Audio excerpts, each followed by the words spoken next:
Hi there guys, got the final video here for you today on the AGT Manul, and what I'm going to be doing in this one is giving you my opinion on the pistol, having owned it for around 4 months now. Before we get into that though, I do very briefly want to mention that I will be going to the British Shooting Show in February, and I'll be working on the Crawley Surplus Store stand, so if you want to come over and say hello and get a sub 12 airgunner's keyring, I'll be on stand A8. With that said, back onto the AGT Manul, and in the time that I've had the pistol, it's worked absolutely beautifully. I've had no major problems with it. It's been consistent and accurate straight out the box, and the best way to describe it is it's a pistol built to the same quality as a rifle. It has a proper 2-stage adjustable trigger, a high quality CZ unchoked barrel, and a full size regulator straight out of the Eurogan 2. The max fill pressure for the pistol is 250 bar, with the pressure gauge being on the end of the cylinder. Moving on to the breech area. In this area here we have an inbuilt magazine which can be removed and replaced with a single shot loader if you so choose. We also have a pair of sights on the top here. These are iron sights, they come standard with the pistol, and they are fully adjustable for both windage and elevation. You do also have about 40 to 50 mil of pick rail on the top here, so you can add a red dot sight if you so choose. The cocking arm is an up and over design, and this pistol has been fitted with a custom thumb shelf, but the action itself is wonderfully smooth. Moving back over to the barrel, this section of here acts as a small shroud, and from the factory there will be a blanking plate fitted to the end of the shroud here, although you do get an additional threaded adapter when you buy the pistol, so you can swap that out and then you can screw a mod on the end. I will say this is an M14 by 1.25 adapter, so you will have to use a moderator with the right thread and not a standard 1/2 inch UNF one. This pistol here is fitted with a custom adapter, so I can fit my custom moderator over the end there. It's basically a box mod, and I have made a full video on making the moderator on the channel, so if you're interested in that, you can find that video on the channel below.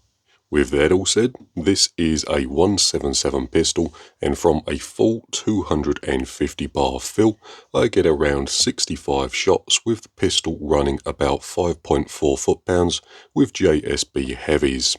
From the factory, the feet per second of the pistol was set a little higher, but I found it to shoot better with the feet per second reduced slightly, and over a full shot string I was getting around a 9 feet per second spread, which for me at least is quite impressive. The last thing I'll mention before we go down the range is that if you want to see what's inside one of these things, I have done a full video strip down and rebuild, so if you want to see what's inside you can view that on the channel. Right then, moving on to accuracy. To be honest with you, the pistol is pretty much as good as you are. I've done both rested groups and freehand shooting, and I've never had any problems with hitting anything that I'm aiming at. In the UK, it's sold as a sub 6 foot-pound pistol, so it won't have the effective range out of a rifle, but even at 25 yards, it's still surprisingly accurate. For me personally, the real fun comes from setting out a load of tin cans or spinners and just rattling off shots. However, the pistol is more than capable of producing some real nice tight groups when rested and steady.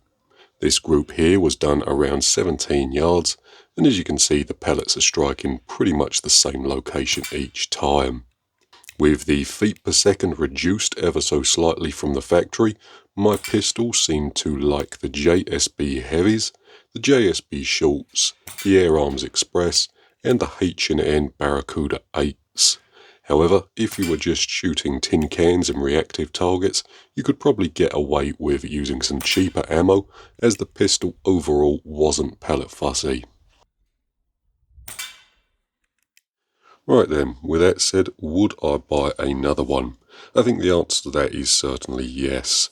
The AGT Manul is certainly an expensive pistol, but you do get what you pay for, and it has performed absolutely beautifully straight out the box, and I've had no issues with it whatsoever.